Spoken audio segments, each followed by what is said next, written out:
Anyway, Makia. Yes, what about her? It's a movie from like 2018 that I was bullied by my Discord into watching. I just recorded a reaction of it. Why do we only get bullied on our Discord? Like, shouldn't that be the place, like, shouldn't that be like the breeding ground of our own little cult?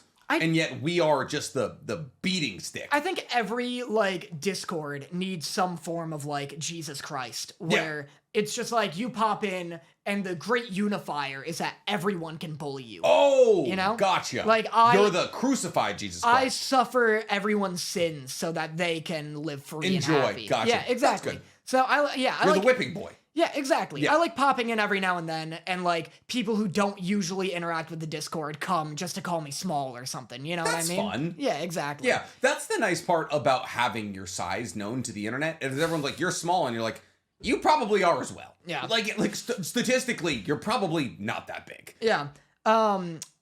Mother Fluffin. So the movie. Yes. Super like okay, so it's one of those anime movies with like 4 or 5 time skips, which is sick. You're not into that? When the timeline gets confusing, it doesn't. It's linear. Okay. So I love a time Vivi skip. of the Fluorite Eyes did it really well. Really? Yeah. That anime is so pretty. Oh, it's awesome. Such a pretty anime. So good. So Boy and the Beast also does it, where like the main. Have you seen that? No, but it's funny because I got it like underrated anime movies that are a 10 out of 10. Boy and the Beast was like one of them, and I was like, I want to watch that. It looks really cool. Boy and the Beast is sick. It's like one of those movies where it starts. Protagonist is like 10 or whatever. Okay. And you're like, oh, dope, 10-year-old protagonist. That's cool. Been there, done that. And then he jumps to like 16. You're like, oh, whoa. And then he's like an adult, and you're like, oh my god, legal, we're doing finally. this. We're easy. Easy about the Boy and the Beast, you furry fuck. Whoa, okay. Let's not act like they weren't doing the Boy and the Beast trope with Beauty and the Beast 70 goddamn years ago. It's always been there, people. It's always been there. Like, big tinfoil hat moment here. Oh, of course. They've been trying to brainwash into us. So Maki is like that, and the, I guess, basic premise, if I could give one, is it's about this, like, group or race, I suppose, of immortal little, like, blonde 14-year-old kids who never age. They stay that age. Don't worry, it doesn't get weird. Okay, thank God. Yeah, but they're these little, like, weavers. They weave these, like, fabrics, and like the fabrics, like they're like time weavers sort of, but not in like a real magical way. Like they keep the memory of the world. Gotcha. They weave these looms and they like tell stories. We have to be able to read. So the speakers from Castlevania. Pretty much. Gotcha. Yeah, pretty much that. Or the Watcher. Wait, no, not the from the book that we all had to read in middle school. Oh, The Giver? The Giver! Kinda. Like The Giver! Like, kind of, but I also think I'm a little wrong. But anyway, It's kind of like that, though, on a basic premise. But anyway, then this group of, like, little givers, they get, like, assaulted, they get attacked by, like, this kingdom. It's medieval. They get attacked by this kingdom and, like, kidnapped.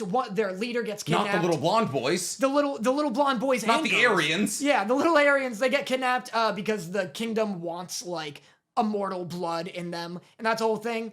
But like that's almost plot B, because plot A is Makia, one of the little girls, escapes, and she doesn't get massacred or kidnapped. Is she one of the little blonde ones? She is one of the little blonde okay, ones. gotcha. Yeah. So Makia escapes, and she finds this little baby, and she has to like take care of this baby and struggle with the fact that everyone she grows attached to is gonna die, and she won't. Damn. Yeah, and it's that, and that's why it being like a multi-time skip movie works so well. And it's like crushing, and the world is sick, and it's complex. And the big thing with me for anime and manga is like, I will get blown away if dialogue is like good. Yeah. Because with anime and manga, you kind of have to like, your bar lowers with like how good dialogue's gonna be. Like delivery or like the lines themselves? Like the writing. Yeah. Not necessarily the delivery. I guess that's fair. For me, there's like Naruto. Then again, Michael Bay is my favorite director. So let's not act like I don't consume high art, all right? If I'm not watching anime, I'm watching B-tier action movies. Yeah, exactly. So it's all the same. Well, so it's like, that's why like Chainsaw Man sticks out to me, because it's got some like more... So sophisticated. Because it's so... It's just... I just feel it right the on writing the is just superb.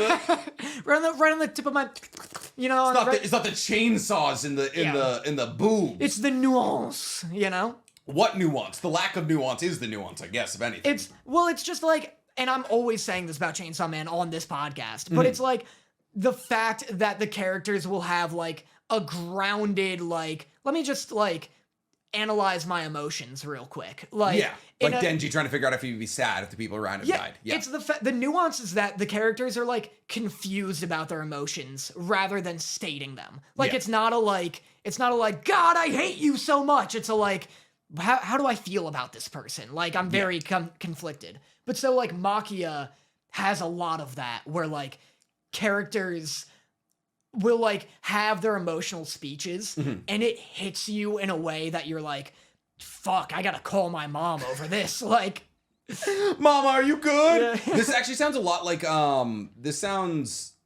anime with the immortal who can shapeshift. It was 20 episodes and it was really sad. To Your Eternity? To Your Eternity. It sounds exactly like To Your Eternity. Yeah. So it sounds really good because To Your Eternity is devastatingly sad. I saw the first few episodes of that. I didn't like latch on fully. So your best girl is the main character of that because the movie's really good. Or just the movie. Nice. Whichever. Yeah. I love that. That's good. Also, real quick, the quickest thing ever. Yes. I just started getting into Claymore. You read Claymore? I have.